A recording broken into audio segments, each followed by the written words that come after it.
Oi, gente, tudo bem? Eu sou Mariana Pinheiro e estou aqui para falar com vocês de citologia. Só que não é tudo de citologia, porque a citologia estuda a célula. A menor unidade funcional de um ser vivo é uma célula, e é isso que a citologia vai estudar. Só que eu não estou aqui para falar de toda a célula. Eu quero falar do que você encontra dentro da célula. Eu quero falar do citoplasma e das organelas citoplasmáticas. Então, é isso aqui que eu vou estudar com vocês no vídeo de hoje. Aqui eu estou representando uma célula eucarionte, mais especificamente uma célula eucarionte bem tradicional, tá? Em que você encontra organelas no seu interior. Essa célula, inclusive, ela tem flagelo. Então, é uma célula eucarionte. Membrana plasmática, citoplasma e núcleo. O que eu quero falar com vocês é a partir do citoplasma e das estruturas que a gente encontra nele, que são as organelas citoplasmáticas. Vamos junto? Então, a partir de agora, a gente vai ver essas organelas citoplasmáticas. E eu tenho que saber a função de cada uma das organelas citoplasmáticas. Precisa saber? Precisa saber. Quem são as organelas e o que elas fazem? Organela dá a ideia de pequeno órgão. Lembra que eu falei que a célula é a menor unidade viva? Então, se a célula é a menor unidade viva e ela é algo muito pequeno, ela tem que ter um órgão. E um órgão, portanto, muito pequeno, que caiba no seu interior. Um órgão muito pequeno, a gente deu o nome de organela. E cada uma das organelas vão ter funções, assim como você tem órgãos dentro de você e cada um desses tem funções. Por exemplo, você tem um pulmão, você tem um estômago, cada um deles ele vai fazer uma coisa diferente. Aqui dentro da célula é a mesmíssima coisa. Eu vou ter as organelas e cada uma delas vão fazer coisas diferentes. E eu preciso saber a função de cada uma dessas organelas. Antes que você me pergunte, fale assim, nossa, precisa mesmo? Precisa. Ah, mas são muitas? São algumas. E quando a gente for aprendendo aqui, você vai ver que nem é tudo isso, nem é todo esse bicho de 7 cabeças. Vamos lá? Então, a gente vai começar apontando para os ribossomos. Quando a gente olha para o ribossomo, que está aqui sinalizado, ou com essas bolinhas pretas, esse ribossomo ele pode estar livre, como está representado aqui, ou o ribossomo ele pode estar associado ao retículo endoplasmático. Quando esse retículo endoplasmático possui ribossomos, eu chamo ele de retículo endoplasmático rugoso. Ele está representado aqui. São esses canalículos em que eu tenho na sua superfície os ribossomos. Mas qual é a função de um ribossomo? A função de um ribossomo é fazer proteína. Ribossomo está associado com síntese proteica. Se eu preciso de proteína para qualquer coisa, o local de produção dessas proteínas é um ribossomo.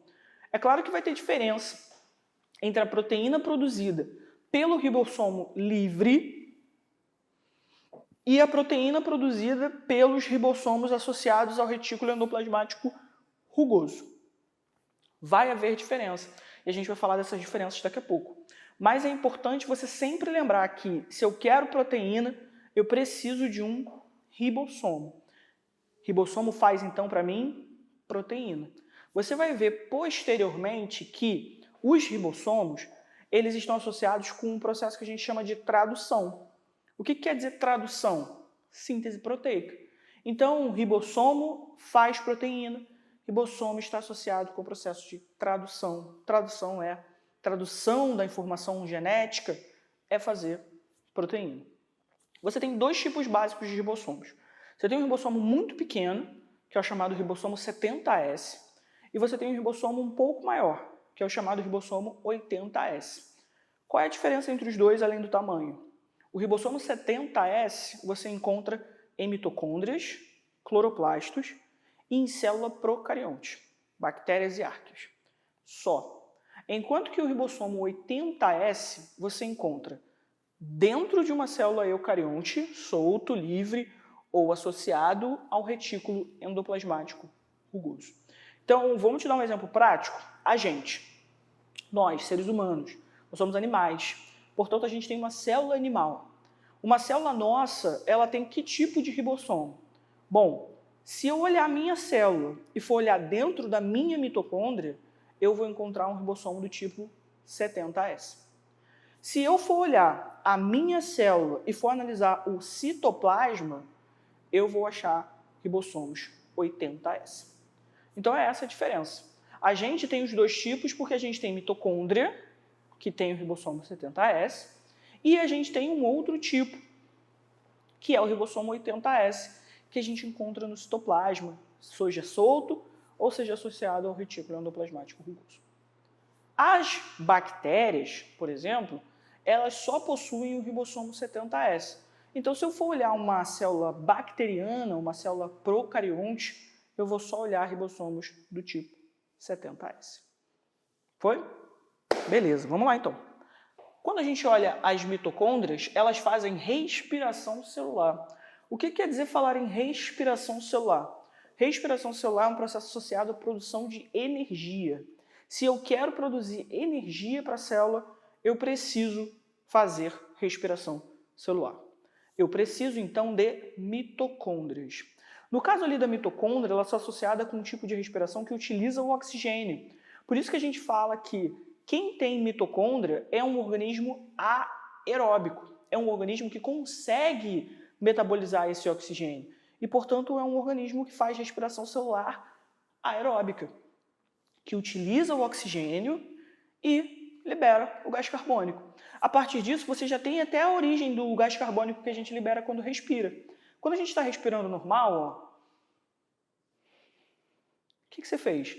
Você inspirou, trouxe o oxigênio de fora, esse oxigênio entra no seu corpo, chega até as suas células, lá na célula, a mitocôndria vai usar esse oxigênio, fazer a respiração celular, produzir energia. Durante esse processo, ela libera o gás carbônico. O gás carbônico solto no seu corpo, e aí a gente vai e expira esse gás carbônico. Então, eu estou associando a respiração celular, que acontece na mitocôndria, com a respiração pulmonar, sistêmica, que é complementar a essa minha respiração celular, mas não é a mesma coisa. Quando eu falo de respiração pulmonar, eu estou falando de inspirar e expirar. Quando eu falo de respiração celular, eu estou falando de produção de energia. Energia que a gente armazena numa molécula energética, né? Uma moeda de troca, que é o ATP. Então, a gente fala muito que mitocôndria está associada à produção de ATP. Você pensa em ATP como sinônimo para energia nesse momento. Vamos lá, então. Tem ribossomo que faz proteína, tem o mitocôndria que faz energia e temos o peroxissomo que faz desintoxicação celular. O peroxissomo ele consegue eliminar do nosso corpo algumas substâncias tóxicas, dentre elas a água oxigenada. A água oxigenada é uma substância que aparece ao longo do nosso metabolismo naturalmente. Então, natural, você existe, seu corpo está produzindo água oxigenada. Só que a água oxigenada ela é tóxica para o nosso organismo. Seria muito ruim. Pensando nisso, você tem uma organela que consegue pegar essa água oxigenada e metabolizá-la. Mas para fazer isso, para transformar essa água oxigenada em outra coisa que seja inócua ou que seja inofensiva ao nosso organismo, eu preciso de uma enzima. Uma enzima que só existe no peroxissomo. Essa enzima que eu coloquei aqui, a catalase. Então, o peroxissomo ele participa de um processo de desintoxicação e ele possui a catalase, uma enzima super importante, catalase, que faz a eliminação da água oxigenada.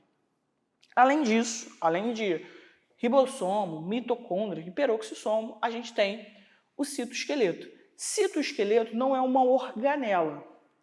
Citoesqueleto é uma estrutura, mas a estrutura que está dentro do citoplasma, como o próprio nome sugere. Cito é célula e esqueleto da célula. Citoesqueleto, então, vai dar o formato da célula. Ele vai permitir a movimentação da célula. Se a célula quiser emitir pseudópodes, você deve ter visto pseudópodes na aula de transporte. Se a célula quiser emitir pseudópodes para a captura de um alimento, a estrutura responsável por conformar o corpo celular para emitir esses pseudópodes é o citoesqueleto. Ele vai dar esse jeitão, esse formato, permitir a movimentação. Células que têm microvilosidades, dobras, para aumentar a superfície de contato. Essas dobras são mantidas graças ao citoesqueleto. Então, o citoesqueleto não é uma organela, mas é algo que está dentro do citoplasma, então, portanto, a gente está falando na aula de hoje. Além disso, o que a gente tem? Retículo endoplasmático liso. O retículo endoplasmático liso, ele é liso porque ele não possui ribossomos. Está vendo que não tem nenhum pontinho preto na sua superfície? Portanto, se eu não tenho ribossomos, eu não estou associado com produção de proteína. Eu vou ter uma outra função. Que outra função? Produzir lipídio. Lembrando que lipídio para a gente é gordura. Então, o retículo endoplasmático liso, ele vai fazer síntese de lipídio. Além disso, eu poderia ter colocado aqui também que o retículo endoplasmático liso, ele está associado com o processo de desintoxicação, assim como os peroxissomos. Os peroxissomos, eles fazem a desintoxicação porque possuem a catalase, portanto, desintoxicação de água oxigenada, eliminação da água oxigenada, enquanto que o retículo liso ele faz desintoxicação também, mas remoção de outras substâncias, como, por exemplo, o álcool. O álcool que algumas pessoas maiores de idade ingerem em alguns eventos, esse álcool é uma substância tóxica para nós. Pensando nisso, você tem que eliminá-la do seu organismo. Quem faz isso para nós é o retículo endoplasmático liso. Aparece muito a gente falando assim, qual é o órgão seu que é mais afetado se eu ingerir muito álcool? E aí a gente fala que é o fígado, né? O fígado está trabalhando bastante. Só que, quando você falou o fígado, por que é o fígado em específico? Porque no fígado, dentre várias outras propriedades que ele tem, eu possuo grande quantidade de retículo endoplasmático liso. Portanto, eu sou capaz de metabolizar esse álcool que eu estou ingerindo. Se eu tenho retículo endoplasmático liso, que é sem ribossomo, eu tenho retículo endoplasmático rugoso, que tem ribossomo. E, portanto, ele está associado com síntese proteica, vai fazer proteína, só que é para exportação. Lembra que eu falei com você o seguinte, tem uma diferença do ribossomo solto, livre, para o ribossomo do retículo? O ribossomo que está associado ao retículo endoplasmático rugoso vai produzir uma proteína que vai ser mandada para fora da célula, vai sair da célula. Vai ser um anticorpo, por exemplo. Um anticorpo é uma proteína com função de defesa. Eu preciso que esse anticorpo saia da célula. Então, eu vou fazê-lo no retículo endoplasmático rugoso. Agora, se eu preciso de uma proteína para ficar na própria célula, então eu faço essa proteína nos ribossomos que estão livres. A diferença é o destino da proteína. Se vai ser mandada para fora, rugoso. Se vai ficar, ribossomo livre. Mas os dois, como está associado com o ribossomo, os dois fazem proteína. Só que, quando a gente olha o centríolo, ele é uma organela que está associado com divisão celular, cílios e flagelos. Como assim? Quando a célula vai se dividir, os centríolos se duplicam e vão estar associados à formação de um fuso acromático ou de um fuso mitótico que rearranja os cromossomos dentro daquela minha célula em divisão. Então, o centríolo está super relacionado com divisão celular. Além disso, o centríolo é responsável pela formação dos cílios e dos flagelos. Onde que tem flagelo? Bom, essa minha célula aqui é uma célula flagelada. Se você olhar um espermatozoide, por exemplo, que é o gameta masculino, esse espermatozoide é uma célula flagelada. Quem estava associado com a formação desse flagelo era o centríolo naquela célula. Se você olhar o nosso trato respiratório, que você tem grande quantidade de cílios para remoção de impurezas, quem está associado com a produção desses cílios? Centríolo. Então, centríolo, ele pode aparecer para a gente aí, responsável por formação de cílios, responsável por formação dos flagelos e participando da divisão da célula, divisão celular. Além disso, nós temos o lisossomo, que faz digestão celular. Então, o lisossomo ele consegue digerir substâncias que são capturadas pela célula, seja um nutriente, seja uma célula de defesa que quer destruir uma bactéria. Então, se eu trago algum elemento para dentro da célula e eu quiser eliminar ou quiser digerir, seja para aproveitar um nutriente ou seja para destruí-lo, quem está fazendo isso para mim é o lisossomo. O lisossomo, portanto, ele está associado com a cauda do girino. Girino é o bebê sapo. Sabe o bebê sapo? Esse bebê sapo está na água. E aí, por estar na água, ele tem cauda. Só que se você lembrar do sapo, o sapo não tem cauda. Para onde foi a cauda do sapo? Se quando ele era bebê, ele tinha cauda. Ela foi digerida. Quem fez essa digestão? O lisossomo. Do próprio sapo. As células do próprio sapo digeriram aquela cauda. Então, a gente está falando de um processo de digestão que pode estar associado com remoção de partes do próprio organismo, assim como está associado com captura de alimento. Ou destruição, por exemplo, entra uma bactéria dentro do nosso corpo, as nossas células de defesa vão detectar isso, vão capturar essa bactéria e vão digerir essa bactéria de modo a destruí-la, para não causar nenhum problema para nós. Além disso, nós temos o complexo de Golgi.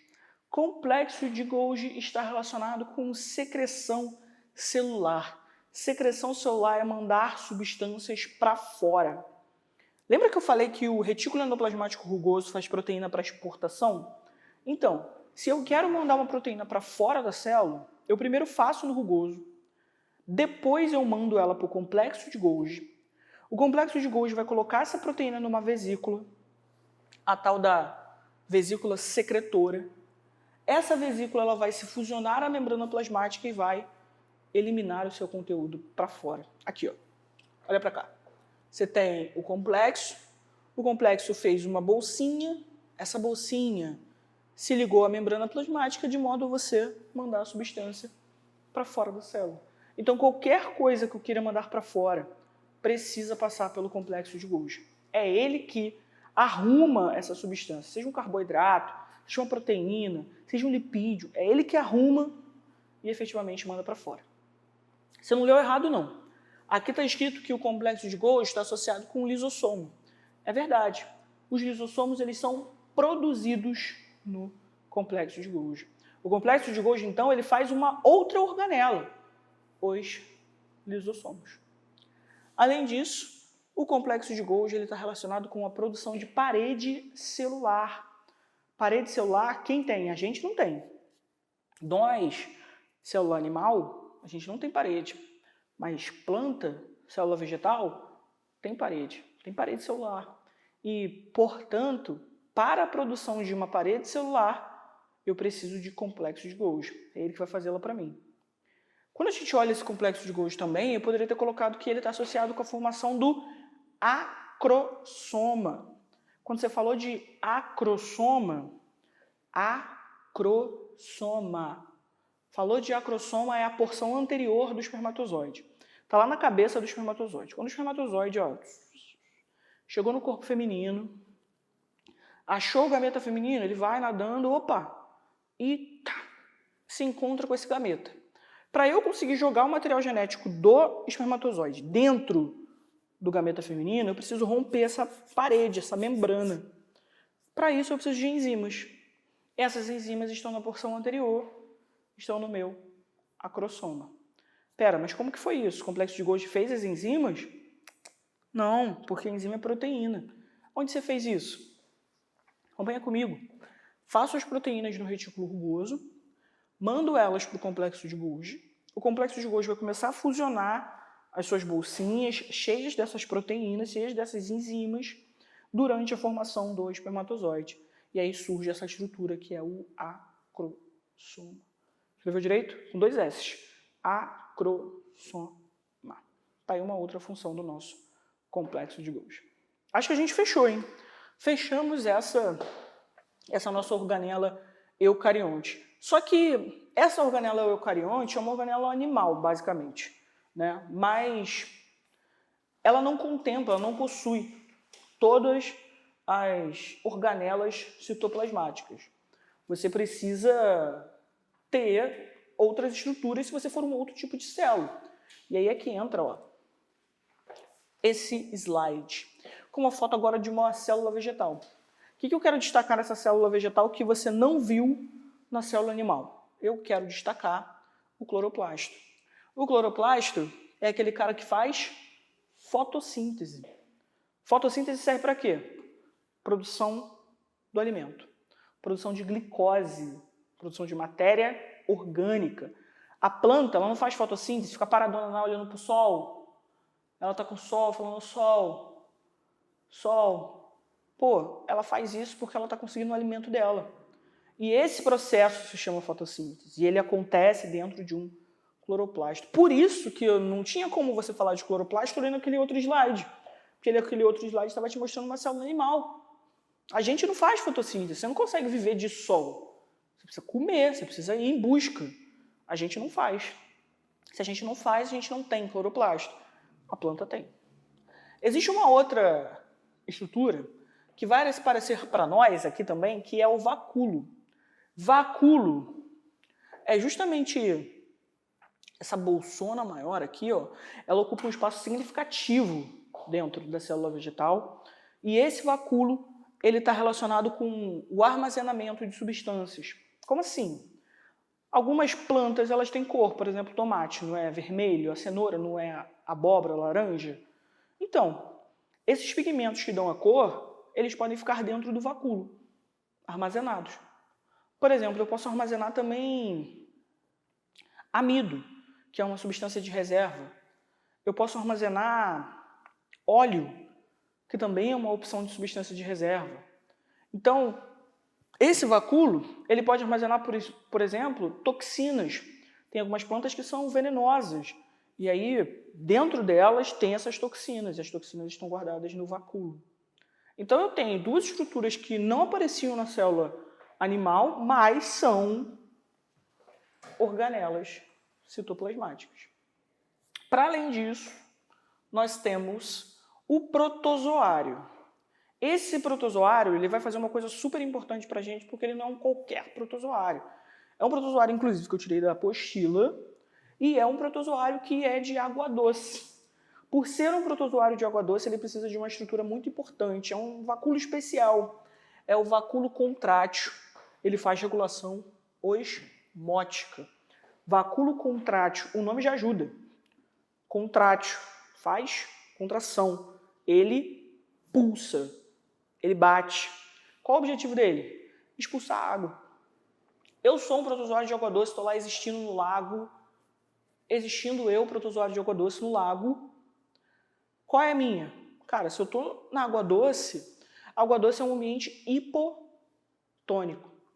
Se é um ambiente hipotônico, acompanha. Se é um ambiente hipotônico, a tendência é que a água entre dentro de mim. Agora não está aqui. Aqui fora é hipotônico. Dentro do protozoário, portanto, é hiper. O que a água gosta de fazer? Ó, a água entra, porque a água sempre passa do hipo para o hiper. É o hipopótamo indo ao hipermercado comprar água. Só que se eu deixar isso acontecer, esse protozoário vai aumentar de tamanho, vai inchar. Você, quando retém líquido, você não incha? E o protozoário também, a mesma coisa, ele incha, até que ele explode. Como ele só tinha uma célula, ele morre. Para isso não acontecer, ele tem o vacúolo contrátil, que vai fazer justamente o quê? Expulsar essa água, expulsar esse excesso de água. Não quero saber de água aqui dentro da célula, não quero saber de água dentro do protozoário. Por isso a necessidade de eu ter um vacúolo pulsátil, um vacúolo contrátil dentro dos protozoários de água doce. Você está se perguntando assim, pô Mariana, o de água salgada tem? Não precisa. O de água salgada não ganha água. O de água salgada perde. Porque o de água salgada está num ambiente hipertônico. Por isso ele perde água. E aí ele vai ter que ter um outro processo de regulação osmótica que não é o vacúolo. Com isso a gente contemplou todas as organelas citoplasmáticas aí de possibilidade, seja em célula animal, vegetal ou até mesmo em um protozoário.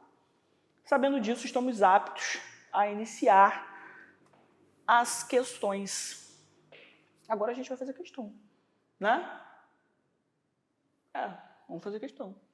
As enzimas contidas nos lisossomos são sintetizadas pela célula a partir... Cara, enzima é o quê? Fala comigo no ponto. Ouvir. Proteína.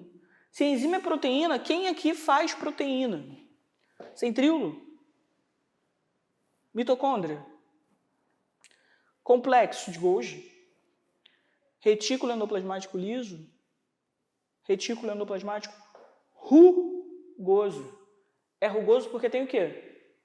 Ribossomo. Cara, se tem ribossomo, a gente faz proteína, a gente faz enzima. Perfeito. Vamos lá.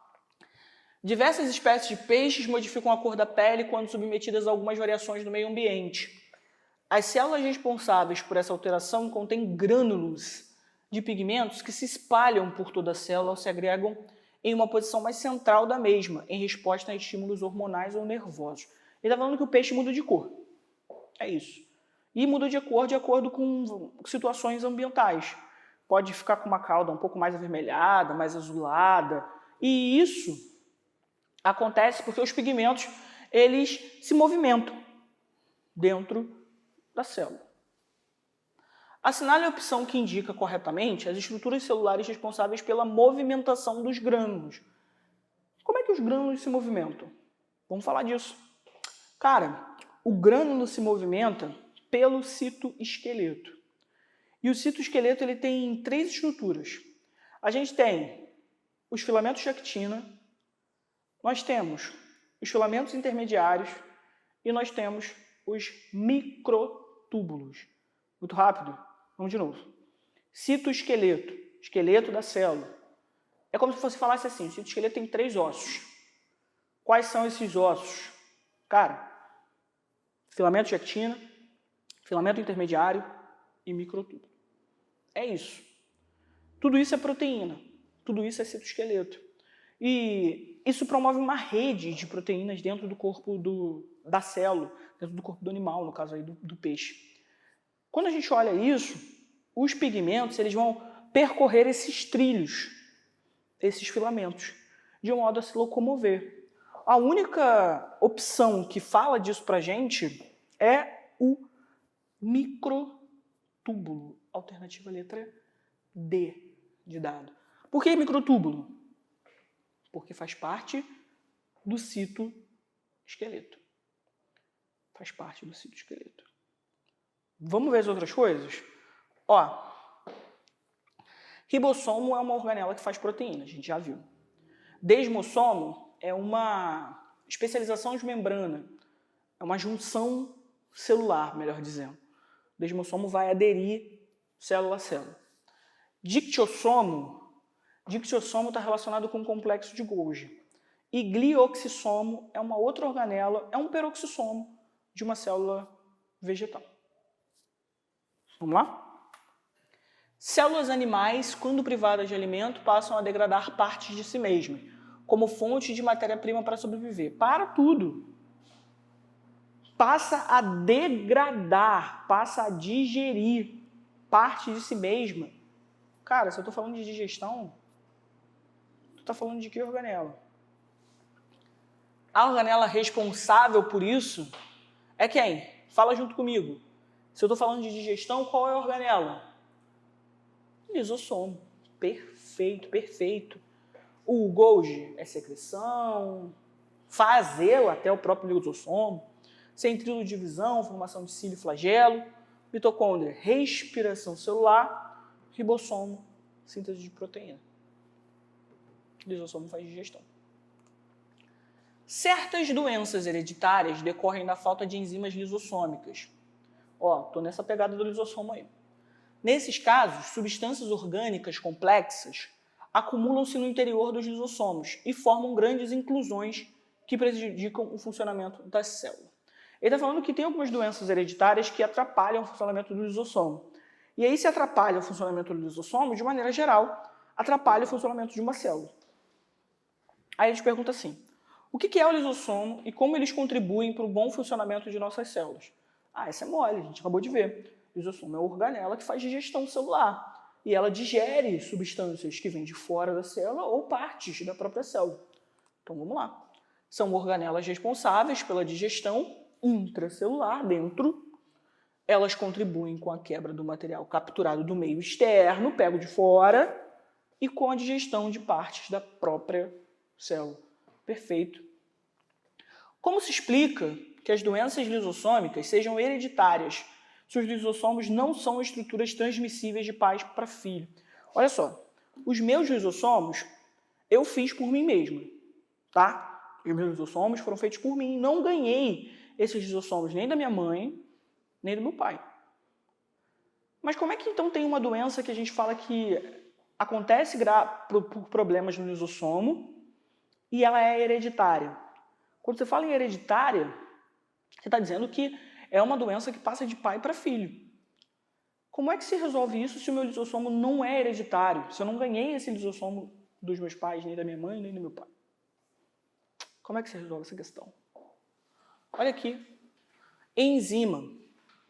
Lembra comigo do seguinte. Enzima é proteína. Cara, se enzima é proteína, onde que está a informação para as nossas proteínas? Falou DNA? É isso.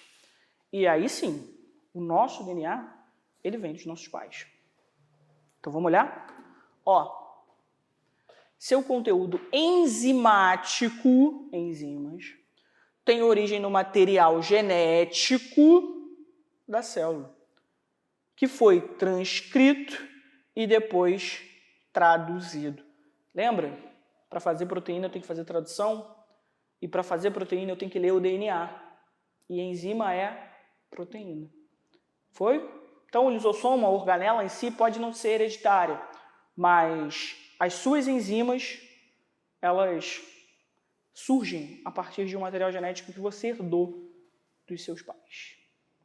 Última. Proteínas e carboidratos são fontes de energia para os organismos. Durante o metabolismo das proteínas e carboidratos, a energia liberada na oxidação dessas substâncias é usada diretamente a energia liberada na oxidação dessas substâncias. Energia liberada na oxidação dessas substâncias. Você tem energia presente na proteína e no carboidrato, por isso que são alimentos energéticos. Só que quando você degrada essas substâncias, essa energia que sai do carboidrato e da proteína, isso vai para onde? Isso vai para onde? É diretamente usada para quê? Para a gente fazer ATP. Para a gente garantir a produção dessa moeda energética, que futuramente você vai quebrar quando você quiser contrair o músculo, quando você quiser apertar o botão para passar um slide, quando você quiser dar um curtir nesse vídeo que você está vendo agora. Espero ter ajudado vocês. Até o próximo vídeo.